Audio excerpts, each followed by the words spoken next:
Is it recording? Okay, great. Hello? Hello? Hi, we're all here. Okay, great. Excellent. How do I raise the volume? Here. Okay. All righty. Hello, everybody. Yeah, are you there? Yeah, I'm here. Can you hear me? Yeah. Do you prefer video or not? If I do video, who sees the video? Everyone or just you? So everyone, if you turn on your video, everyone can see it. I just told everyone else if they don't want their video to be on the recording, they should turn it off. Got it. Okay. So, I buzzed your video. Hello. Hi. Hi. All righty. So let's get started. Are you ready? Now you want to, actually, let me first introduce myself. So this is the first time for this group. And my name is Rachel Burnham. I'm a dating coach, and I'm just going to, I guess, jump into a little bit of my story and why I guess I feel qualified to talk on this topic. So I myself was dating for 14 years. I started when I was 19. I got married at 34 and dated hundreds of guys, went on thousands of dates, was engaged multiple times, had some really painful experiences. And here we are. I'm married with 2 kids, and these symptoms flows. If you don't mind, if people don't mind just muting themselves so we don't hear all the other background noise, that would be great. So here I am after years of dating. I made it to the other side by the grace of the one above. And I know what you're going through. I know how painful it is. I know how at certain points I felt like, how am I ever going to get out of this? And so I was speaking to Yal, and I said I would love to do something for girls who are single, but also who have gone through broken engagement and have that very specific area that they want to discuss. So we put together a list of questions, and maybe y'all could get started. Oh, so okay, just to fill you in. So after I got married, my phone started ringing for people who wanted to know, like, how did I get married? And I sent them to all these other rabbis and rebbitzins, and they said, no, we really want to speak to you because you've been through it. And so that's kind of how Date Great coaching kind of got started, because I got a lot of requests from a lot of people to get into this topic and help them navigate the very fun waters, deep waters of dating. And here we are. So yeah, I'll take it away. Okay, great. So everyone thought together about these questions. Okay, so the first one, do you care if we go in order or not? Everything. Okay, great.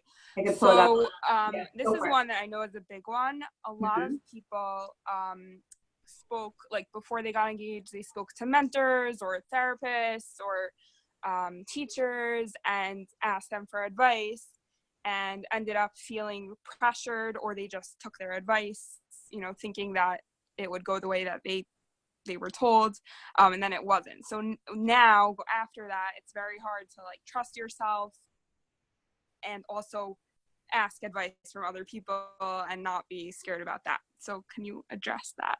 Sure. Okay. So first of all, not right now. I want to tell you a little bit about my broken engagement, because I think, actually, no, let me start with that. I want to tell you about my broken engagement, because I think that will shed some light, and then we'll kind of merge into that topic. So I was 21. I met a guy. It was over the summer. We dated for an intense 6 weeks. It was like intense chemistry right away, and he had a lot of things that I was looking for. There are a variety of things that I was questioning and worried about, but because it was kind of like the summer, and everyone was like relaxed, and I was a lifeguard in camp, and he was working in a camp, and there was no real structure in terms of like people have to go to work or go to learn, and so I didn't really see him in a really normal everyday setting. What happened was everything happened very, very quickly, and before I knew it, I really wanted to date longer, and I was getting a lot of pressure from family, and not necessarily friends, but a lot of family that said, like, let's go, get engaged. And there was something inside of me that did not feel ready, because even though I liked him, there were things about him that I had a lot of question marks about, and I felt like I needed more dating to see it out. And I just kept on getting a lot of pressure. And so I felt like, okay, you know, I do really like him. He's got a lot of great qualities from what I can see, which what could I see in 6 weeks? Not too much. And I got engaged. And as soon as I got engaged, literally the next morning, and many of you could relate to this, I literally felt like there was like this noose like around my neck, and somebody was like pushing me off a cliff in like a metal cage that I could not get out of. So I'm sure many of you could relate to this feeling of being choked or thrown off a cliff or down a mountain where like you're just drowning, you're just falling, and there's no one there to catch you. That was kind of the feeling I had the next day. And the feeling got slightly better throughout the engagement, better and worse and better and worse. And ultimately, there were a variety of reasons why this was not a healthy relationship, and I ended up ending it 3 weeks before my wedding. It was extremely painful. It was extremely difficult because I really did like him, even though I felt that he was wrong for me and that we would not have a healthy future. I did like him as a person, and he was very good to me. He was very kind to me. So it was very hard to do that. And I felt like I really, you know, kind of destroyed his life, so to speak. At the same time, I thought I was getting married, so I left the apartment that I was living in New York. I quit the job I was working in. I told the school that I was going to be going to that I was going to be deferring for a year because we were supposed to be starting off in Israel. And I thought I was getting married. So therefore, who I was marrying, where I was living, what I was doing with my life, I mean, everything just completely fell apart, and I had nothing. So it was really hard to pick up all the pieces and to really get myself back together. So let's get back to the question of mentors. So here's a policy that I have and a policy that you should take upon yourself. Nobody should be telling you what to do, ultimately. When people call me for coaching, I never say you should marry him or you should, you know, break up with him. That's not something that I take the responsibility to do, nor do I want to. The reason why you get to enjoy the marriage is because you're the one committing to it. So that has to be your decision.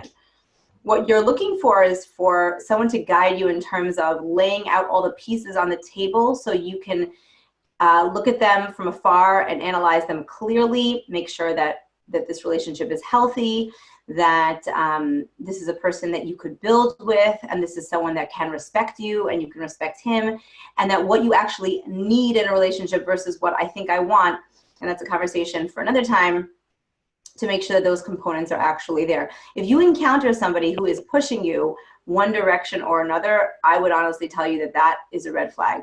Nobody should be pushing you one way or another. And people saying, don't worry, it's going to be fine. Don't worry, you'll feel good afterwards. Don't worry, all the chemistry will come later. Be very careful about that. Nobody can make a decision about chemistry for you except for you. Now, there are times where, because we have a lot of anxiety and we're really nervous and worried, especially after a broken engagement, because now we're even more worried, it could be that we might need someone to help us kind of hold our hand through the process and to help look at the pieces of this relationship clearly to make sure that this is actually a good idea, as opposed to someone who's pushing us. It's a very, very big difference. So I hope that clarifies things a little bit. But if someone's pushing you, that's very, very dangerous. Here's the other thing.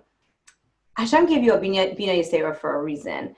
Each one of you is a beautiful neshama, I'm sure a very special person, and deep down, your soul knows what it needs. And if something does not resonate with you based on what a guy is saying or what he's doing or how he's presenting himself, I don't care who is pushing you. At the end of the day, you have to live with this guy for the rest of your life, have him be the father of your children. So that could be a very long time if you don't think this is a good idea. Now, it is important to sit down with a coach or a therapist and figure out, is what I'm feeling anxiety because I'm just nervous?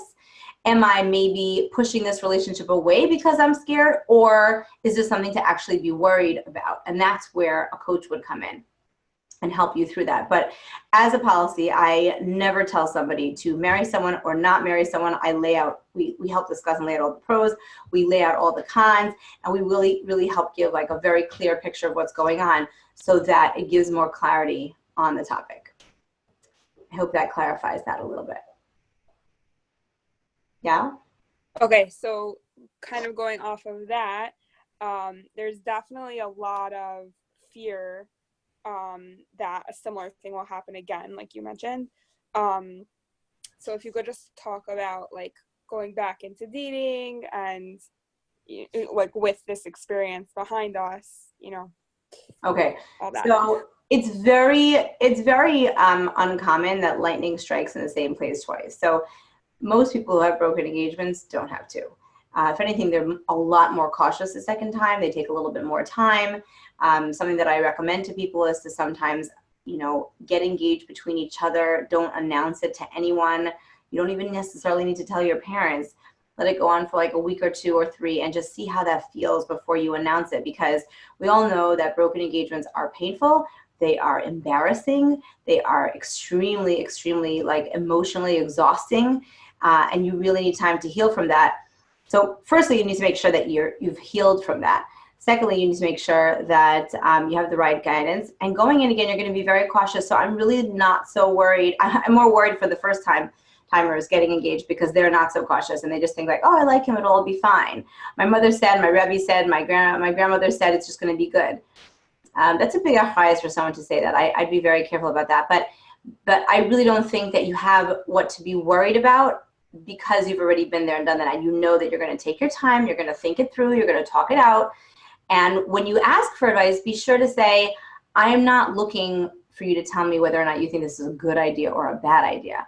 I'm looking for you to help me analyze the pieces that are bothersome. Is this actually anxiety, or is this something to really worry about? Now, as someone who's coming off a broken engagement, that is actually the bigger piece. Is what I'm feeling real anxiety because I've just been engaged before, or is this a really big thing to worry about? Or does he just have a flaw, and you know what, we all have flaws and people work on it and it's going to be okay. Those are 3 very different categories. I also had multiple engagements. It wasn't my only officially when I was 21. I was unofficially engaged when I was 25. I was unofficially engaged when I was 28. I had been proposed to probably at least 11 or 12 times, many of which I said no to, some of which I said yes. Even when I married my husband, I did not allow him to announce an engagement for a month. My parents didn't know, nobody knew at all. And after a month of kind of secretly being engaged, I said like, okay, I'm ready. And even then, okay, and ladies, this is not a conversation I usually have with anyone that I speak with on this topic, but I really feel that this is going to be beneficial to you. Even when I was walking down the aisle, when I was walking down the aisle, I was shaking, I was scared, and in my head, I knew that I was marrying a wonderful person, but there was still a lot of that kind of what if. And I think it all was gone after the chuppah. I think it was like just a lot of nerves. It was a big buildup, and I'd been engaged multiple times. So I just, you know, I used to tell my husband at the time, now husband, I used to say, he was all excited we were engaged. I said, listen, I don't want to be rude, but until that glass breaks under the chuppah, nothing actually happened, because I've been engaged multiple times. So like getting engaged doesn't mean that much to me. I'm sorry, I don't mean to be insulting. So you'll see at my wedding video, you know, he picks up his foot, he's about to break the glass, and then he whispers something to me, and I was like, what did he say? And he said, watch what's gonna happen now. And then he broke the glass. So I finally got there, and so will you. You will get there. So I hope that sheds a little bit of light on that question. Okay. So until we get there, there's like a lot of, in our circles, there's just like a lot of, I guess, just like pressure, societal pressure, or maybe we're making it up, but there is, like, people look at people differently when they're married. Mm-hmm. Yeah, so if you could just talk about that. Wait a second, societal pressure to be married, or you're saying? Hold on, I'm gonna read the question exactly how it was sent. Okay. Can you share your thoughts on dealing with societal stigma, how to preserve your confidence in the face of a society that often judges you based on your marital status? Got it. Well, I think actually you guys should have the easiest time with that, because you tried to get married and you got engaged. And how did that work for you? You tried to join the other side, and you can't just say I'm going to get engaged. It's got to actually work on multiple levels. So you guys actually did that. You tried that, and kol hakavod for trying. But clearly it didn't work well for whatever reason. So society can pressure you all you want. If it's not going to work on the inside, the only person that's going to be really miserable is you. So who are we trying to please anyway? I used to feel sometimes that I was like just a name on a grand singles list that Shadchanim wanted to just like, check off at the end of the day. Who cares? It took me a long time to get married. Who cares? At the end of the day, I married the right person. And that's ultimately the only thing that really matters. I think that a broken engagement will build a lot of character in everyone to dig down deep into their reservoirs of self-worth and self-esteem and realize it doesn't matter what anyone else thinks. It doesn't matter whether or not people thought you were crazy that you broke your engagement because this guy was awesome, or at least he presented that way. What matters is that he respects you. And I'm just going to review my top 3 qualities that must be in a relationship. He must respect you, and you must respect him. That's A. And the definition of respect is that if your child turned out to be like someone like him, that would be good news. You'd be proud of that. B, chemistry, attraction, like all that I put into just one category. It can't just be I'm attracted to her or him. It has to be like I enjoy their company. I want to see them again. Something. It's got to be something. It doesn't have to be extreme, but it's got to be something there because that you can plant and that you can grow. But if you have no seeds there, meaning if it's just a good guy on paper, but I feel nothing for him at all, that is a problem. There's a reason why we only marry one person. And you know what, by definition, when we marry one person, we're ultimately going to say no to every other person until we marry that one. So you're going to be saying a lot of no. And the fact that you tried is not your fault that it didn't work out. There's a certain part of relationships that you can only really get to see a certain side of a person once, you're engaged, because you see they're under real life pressure, dealing with their parents, dealing with money, dealing with plans, moving, planning a wedding, choosing things. There's so many different aspects that go into engagement. And as much as I was so scared during my engagement, very, very scared. And this is crazy, but I actually made my engagement probably a month and a half longer than a normal engagement because I felt like I needed time to what if it's really bad and I need to get out? I need that time to figure it out. So I made my engagement extra long, and I made a whole bunch of excuses. My sister was getting married. She wanted me to go first. I'm like, no, you go first. I'll go second. And that allowed me to buy some time, which was good. But throughout engagement, one of the things that was very different with my husband that was lacking in other relationships was every time something came up, there was no drama. There was no crazy fighting. There was no disrespect. We talked about it. We laid it out. We communicated very well. We came to a resolution, and we came out strong on the other side. And there were so many things that came up because, ladies, life is going to come up. Stuff comes up. Decisions have to be made every day, especially in a relationship. It's just not about you anymore. It's all of a sudden another person there. So, but I realized from just being engaged that with the stressors that were coming up with planning a wedding, how mature he was, how kind he was, how flexible he was, how patient he was, and how much communication, how many great communication skills we had that we were able to work together. And it was very encouraging to keep me moving forward throughout my engagement. So yeah, in terms of society, honestly, you did what society wanted. You got engaged. How did that work for you? I don't know. It really doesn't matter. Finding the right person is much more important. Who cares? You're going to have to go out home with him. You're going to have to marry him. I don't really care what society has to say. Sorry. Okay, so how do we stay optimistic and keep the motivation to date when we feel like we lost all that excitement, now that we know what it's like to be engaged? Okay, so that's a really good question. So first of all, you don't know what it's like to be engaged because you only know the bad experience of being engaged to that person that was wrong for you. And that's a very different experience. So I understand why you're feeling that way, but you have to understand that the real positive engagement experience is something that you still have not experienced. So being pushed or forced or got engaged to someone who you're not really excited about, or you were excited about him and he didn't treat you well, or whatever the story was, that wasn't really the proper engagement experience. So what you need to tell yourself is you really haven't been properly engaged. You had a bad experience. Now, does that mean that getting engaged to the right person is going to be perfectly smooth sailing? No, it won't. This is life. You marry a real person. You've got flaws. He's got flaws. The sooner we all realize that, the easier it is. What's going to make the difference is how you work together to get to that angle. What your conflict resolution skills look like. how you speak to each other. Do you yell? Do you tell some jokes to just kind of diffuse the mood and just calm everyone down? What do you do in order to move that relationship to a healthier place every time something comes up? If you're able to successfully do that, then things can come up for the rest of your life, and they will. And you will have proper tools to do that. And if you respect each other and you want each other's best interest, and this is someone that you look at as like a friend, a close best friend, that you want to see their happiness, you want to see good for them.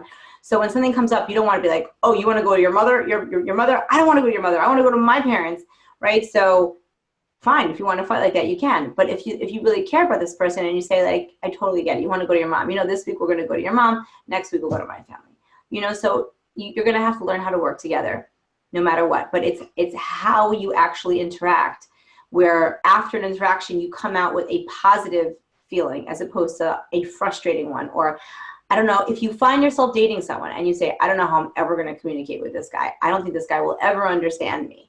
I'm saying A, he's hearing Z.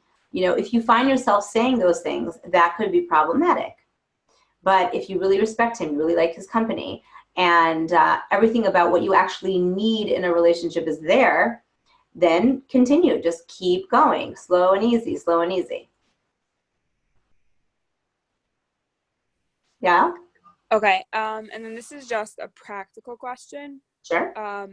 What would you say is good protocol for like telling guys when you're dating them, like, that you were engaged before? Like, is it something that you should tell them before, or like it's not really a big deal? Like, what do you think about that? Okay. So whether you like this or not, everybody knows. If anyone's looking into you, they're going to find out before. And you know what? I would rather that, because if a guy is scared off from the word broken engagement, then why should you waste your time with him? But here's the benefit of having a broken engagement. You have a much more mature calibration in terms of like what a relationship actually takes. And that's why people make mistakes, not because they don't have their head on straight and they don't want to make a decision, but because they don't really understand the depth of what it means to share my life with somebody. And I can talk to you from here to tomorrow about it, but it'll never give you the experience you had when you were engaged. Now, it might have been engaged to the wrong person, but you still understood what that commitment meant or what was expected in a relationship. And that is extremely valuable. So I actually think marrying someone with a broken engagement is great because their relationship skills are much stronger. Much, much stronger. So for myself, I married someone who was previously married. And I'll tell you that story in a minute. But if I had never been engaged and I had probably dated guys once or twice for 14 years, which there are people like that. I speak to people like that all the time. I do not know how I would ever have had the relationship skills that would have been high enough to be on the same wavelength as someone that had been married. Because the skills that are involved, dating skills it's kind of like, the mitzvahs we keep in America because they're really supposed to be practiced for like when we really move towards Israel. Dating and engagement is kind of like that, but marriage is the real thing. So there's nothing that can prepare you for the real thing, like the real thing, but engagement is pretty close. So someone who has those engagement skills and understands that this is a serious thing, this is a real relationship we're trying to build. People have real feelings, and there's someone out there, there's someone who doesn't think the way I do, and that's okay. They don't have to. We can actually really, balance each other out and be very compatible. But I have to be able to take those skills and use them properly. So in terms of getting back to the question, if you think you're going to hide that, like all you have to do is make one phone call, and someone's going to be like, oh yeah, she's a great girl. She had a broken engagement, but she's doing really well. There are going to be very few guys who don't know. I'd be shocked unless it happened years ago. And in that case, I would probably say 4th, 5th date, you could just bring it up, maybe 6th if you're not feeling comfortable. And you can just, I would always talk about it from a point of strength. This is something that I went through. It was difficult. It was painful. I've really grown from it. I've really learned from it. Don't start crying boo-hoo to the guy you're dating about it. It's not attractive. He doesn't need to know every detail. Maybe when you're married, you'll leak out a couple of details, but it's not important. If you need to speak to someone professional. He wants to get to know you. He doesn't want to get to know every detail of your broken engagement. He might want to know what happened, right? So that's a big, people are curious. What happened? you can share that if you want. I just don't want you to plant any doubt in his head that you can't make a commitment or that you have a problem. So, I would just keep it very vague and just say, it didn't work out. I tried my best. I learned a lot from it. I've moved on, and I'm a different person for the better. Okay, so someone just sent in a question. Mm-hmm. What are common pitfalls or things to be aware of dating the second time around? I guess in terms of like the guys and in terms of ourselves. So dating second time around, there aren't really common pitfalls except for the ones that would have been pitfalls before. That's not true. The only common pitfall that does happen sometimes is that people get very, very burnt out, exhausted, and hurt, and therefore sometimes they just fall for like the next guy that will take them, like a rebound guy, which is very, very dangerous. So be careful of the rebound guy, because if some guy just shows you attention after you just had a broken engagement and he's not really a good guy, but you're just so weak, you just might go for anyone who takes you, and that's very, very dangerous. But the other pitfalls are the same as they've always been. If somebody is not treating you properly, if somebody is talking down to you, if somebody's manipulating or controlling you, if someone's not being honest, I could just give you a number of things. And sometimes there's nothing wrong with a guy. A lot of times I hear this, there's nothing wrong with him. He's a really good guy. On paper, I would set him up with anybody. But here's the thing. Why is it that HaKadosh Baruch Hu allows us to choose a spouse, but we don't choose a parent? We don't even choose our children. We don't choose our siblings. We don't choose our hair color or the size of our nose. So why is it that he allowed us to choose a marriage partner? He could have just said, Rachel, you're going to marry so-and-so, and that's it. Everyone comes with a little dog tag, and by the time you turn 20, you call the phone number on the dog tag, and that's it. You get married. It would completely solve the Shidduch crisis, in my opinion. The reason is because marriage takes an exorbitant amount of giving strength. And in order to give that amount to one person, you need to really want to do that. And part of wanting to do that is that chemistry, is that drive, is that connection, is that longing and attraction for that person that makes you want to care for them, love them, and give to them, and raise their children and raise their family, right? So if you don't have that, that's a problem. So when girls are telling me, I'm dating this guy, he's such a great guy, I just feel nothing, I feel nothing, I feel nothing. So what I have to say about that is, if you really feel nothing consistently all along, either you really don't have anything, you have no connection with him. You can't really grow something that isn't there. You can't grow something without a seed. Two, you might actually have a little bit of chemistry, but it needs to be a little cultivated, it needs to be a little fertilized, you need to have a little sunshine and water and grow that a little bit. And three, you might actually have a lot of chemistry, but because you're so nervous and you have so much anxiety, you're not allowing yourself to even feel anything because you're so scared that you can get hurt, that you're not allowing yourself to move forward. And that definitely needs to be dealt with a therapist or with a dating coach.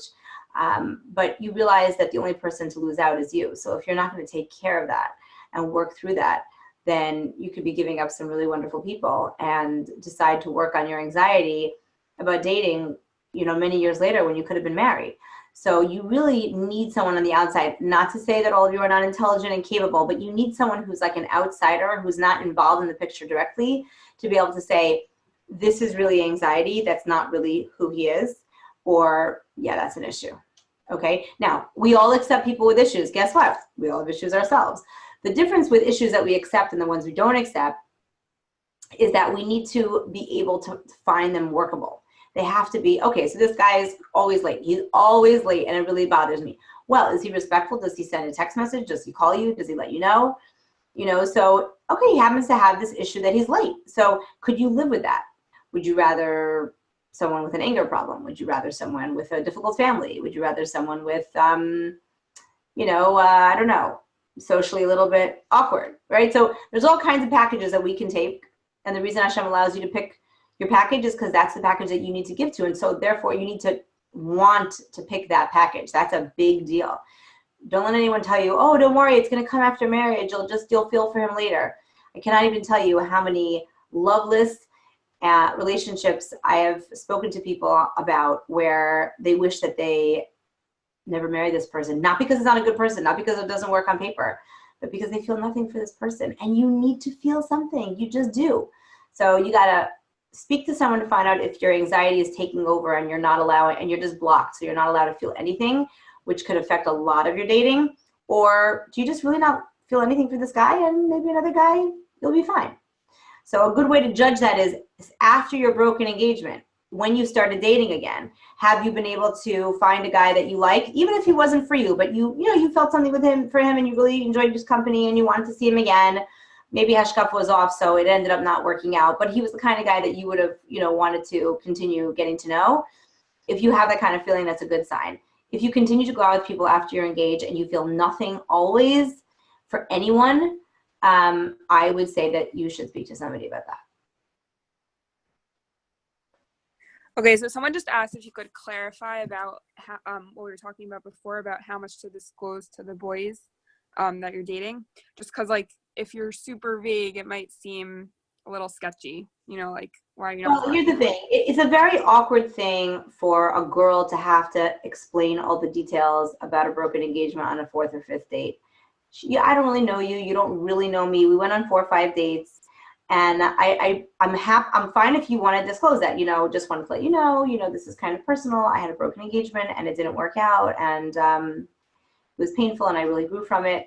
Now he might start asking questions, and you really need to go by how comfortable you feel. If it's something that happened a few years ago and you really don't care, yeah, whatever, I thought he was like this and he was totally not like that. And I thought he was like, really frum, and he turns out that he really wasn't. And it just wasn't a shidduch, right? So if you don't mind sharing that, that's fine.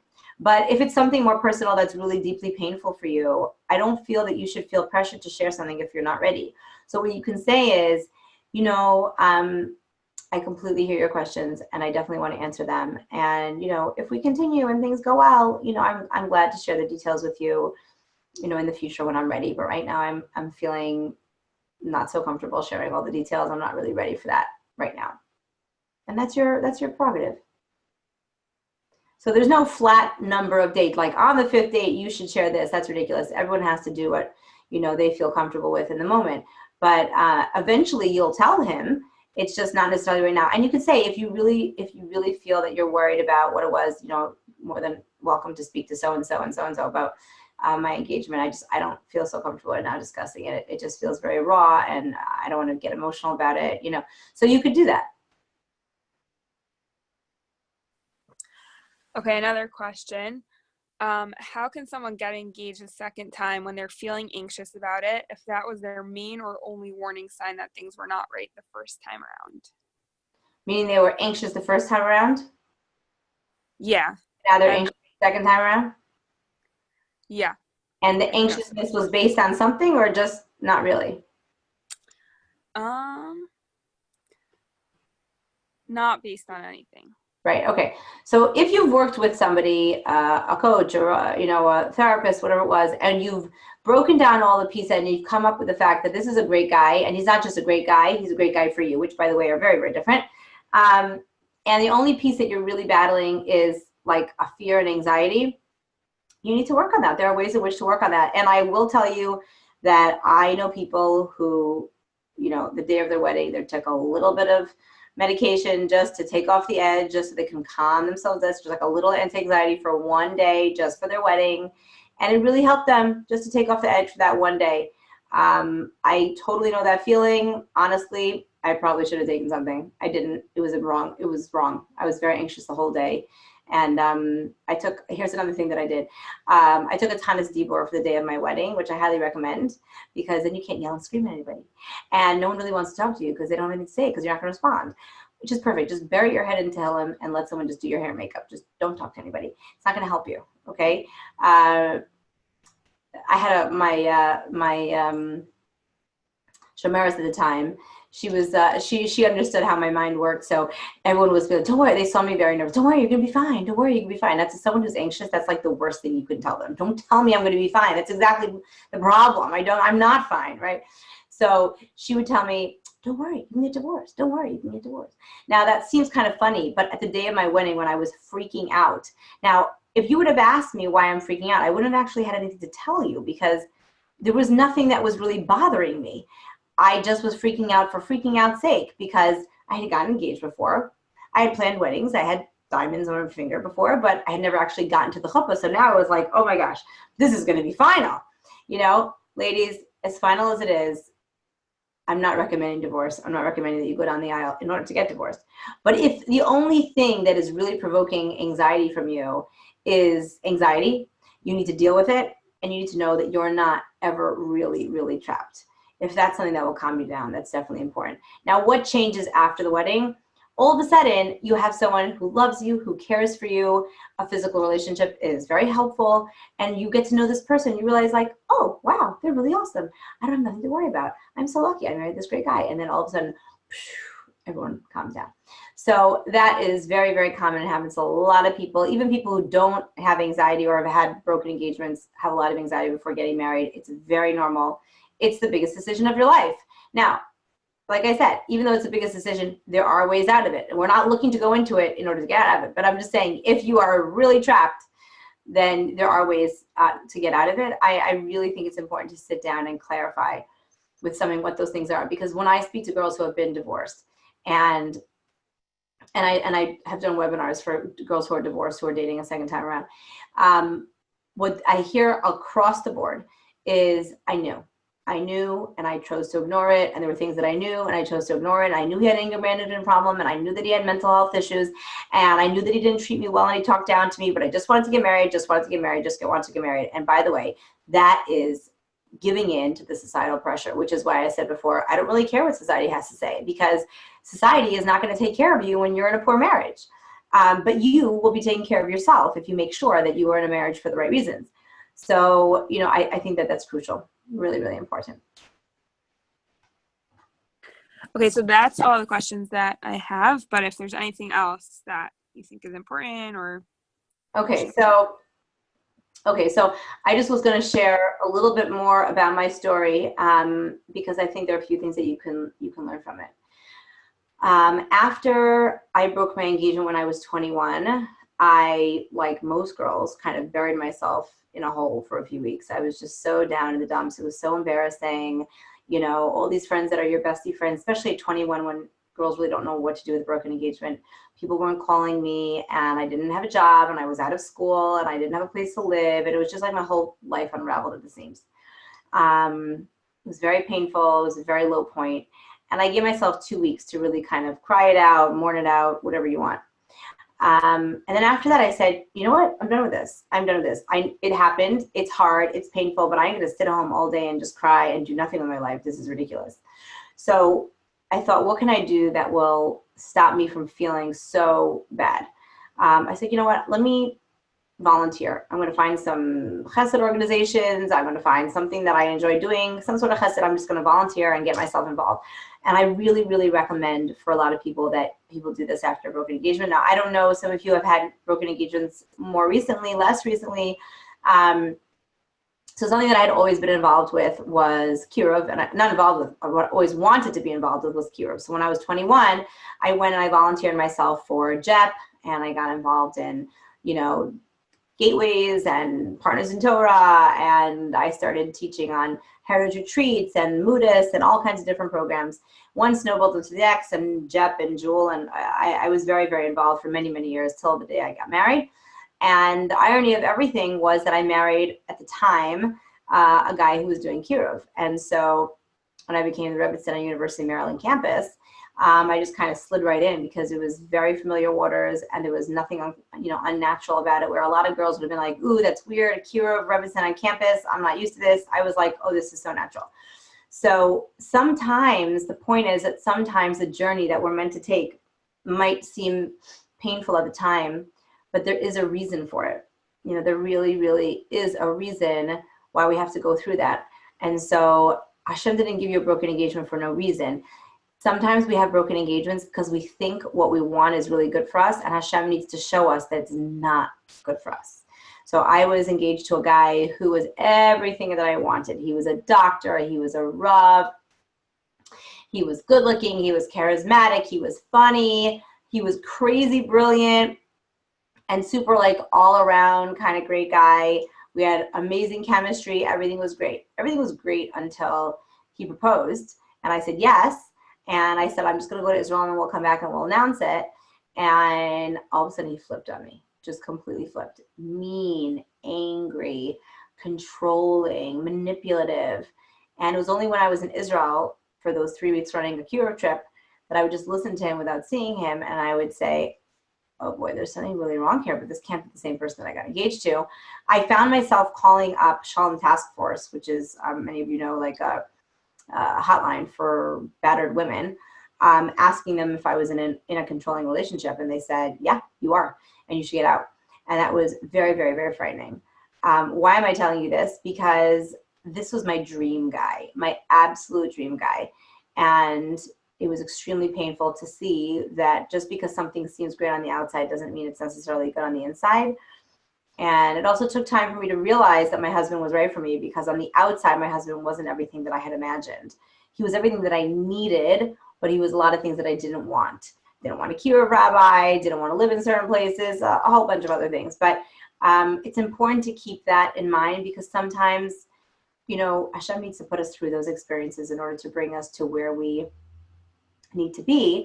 And as painful as that is, it's a bracha, because you could have married the wrong person. Instead, you only got engaged to the wrong person, or the right person, because you had to go through that.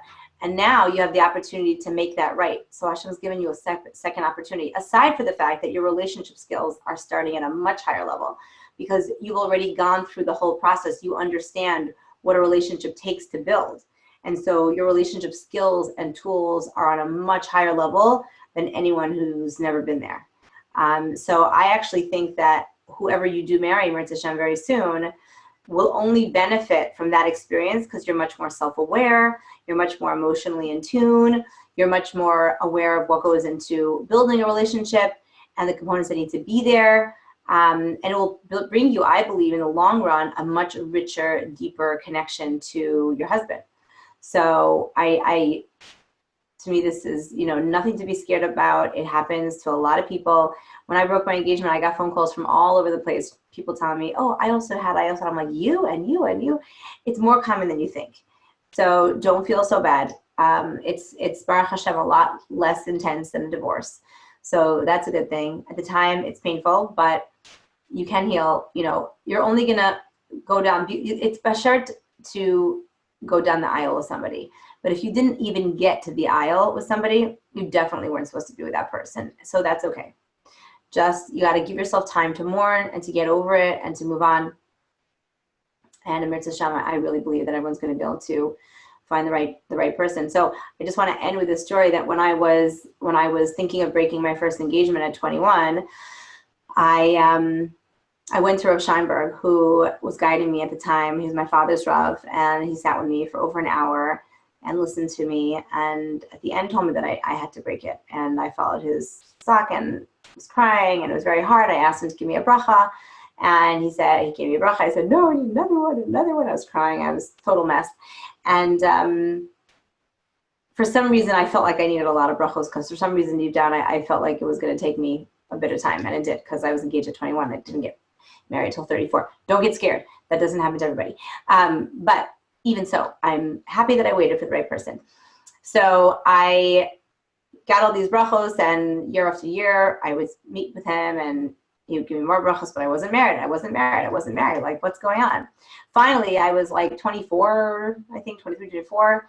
And I said, I'm 24 already. How could it be that I'm single? This is crazy. I thought you gave me a bracha. And he looked at me, and he didn't allow me to share this story. He told me I could share it after he passed away.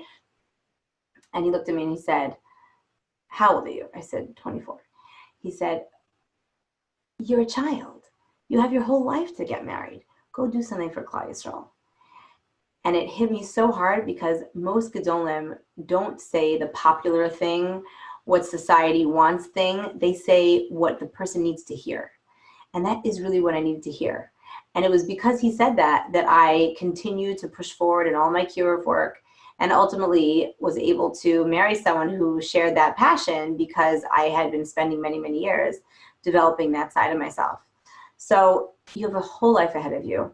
Many of you are still very, very young and beautiful and talented and smart, and you're going to get married, and I'm completely not worried. Now, let me tell you why I couldn't find my husband, because my husband was married. He was married when he was 23. We were engaged at the same time. actually. I was 21 and he was 23, and he's 2 years older than me. And I broke my engagement, and he got married to a woman who was not physically very well, and spent a very, very difficult 10 and a half, 11 years taking care of her. She wasn't able to have children, and she was in and out of hospitals for their entire marriage. And she died when she was 31. And he had a very, very challenging marriage. And as soon as she passed away and he was able to date and ready to move on, I was the first girl that he dated. So like he says, I came as fast as I could. So we don't have a crystal ball, ladies. It's so painful and it's so hard, and I have been there and I feel your pain. But there is life after a broken engagement, a really, really great life, because you've learned what you need to know in order to move forward. And if you need help to get over anxiety, which is very normal, please get that help. Because if you don't, you are wasting time from spending time and spending your life with the person you're meant to be with. And that's sad and only hurts you. So speak to who you need to speak to, move forward.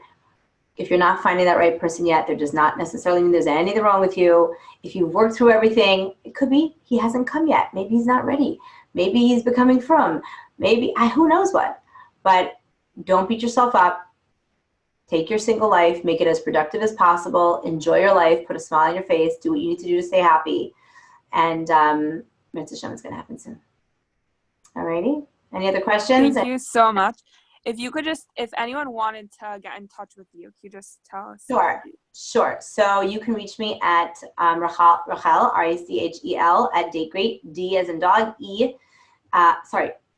as in the number 8, gr8.com. DateGreat, D8gr8.com. Rachel at DateGreat. Shoot me an email. I offer a half an hour free consultation where I'm glad to speak to you about what it is you'd like to work through or gain, and I can tell you a little bit about more what I do in the service, and we can see if it's a fit. And if it is, I'd love to work with you, and feel free to give me a call. Thank you so much. Okay. Really pleasure. Take care, ladies. Good night, everyone. Good night.